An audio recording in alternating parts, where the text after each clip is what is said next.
غزني ښاروالۍ له لوري د ملکي روغتون سړک په معیاري ډول جوړیږي.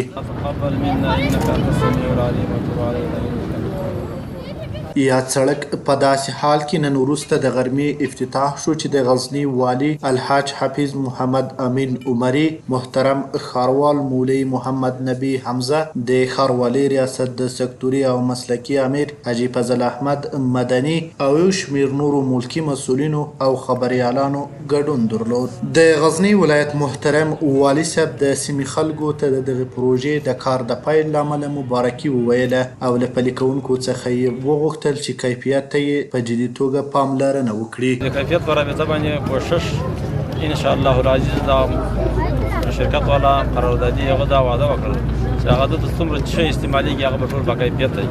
همدارنګه ښاروال صاحب وویل دغه سړک چې د تېرو 20 کلونو راهیسې خراب و چې خوشبختانه ښاروالۍ ریاست په دې وتوانېده چې د یونپس نړیوالې موسسې په مالي ملاتړ یاد سړک د کانکریټ په بڼه جوړ کړي ترڅو د ښاریانو ستونزې حل شي.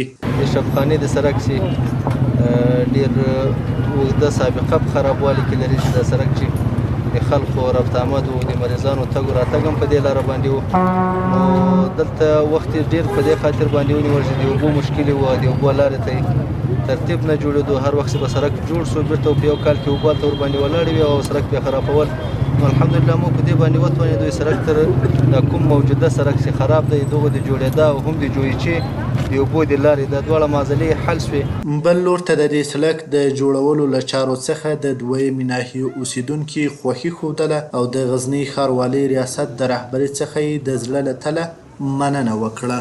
ډېر مهم دی دې سړک جوړېده. دا سړک دا ډېر وخت خراب و، بیخي ډېر خراب و، نو اوس ماشاءالله کار پرې روان شوی ده، سړک جوړېږي، موږ ډېر خوشحاله یو.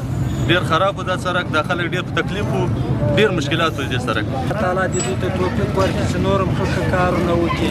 په دغه لار باندې ډېر مشکلات و، موږ ته بیخي ټاک ټوک و او لارې به بنده وار وخت مریض به شفاخانې ته په ټیم نه سوای رسېدی، لار به خرابه وه. اوس ښاروالي له طرفه دا سړک شروع شوی دی، الله دې دوی کامیابه لري.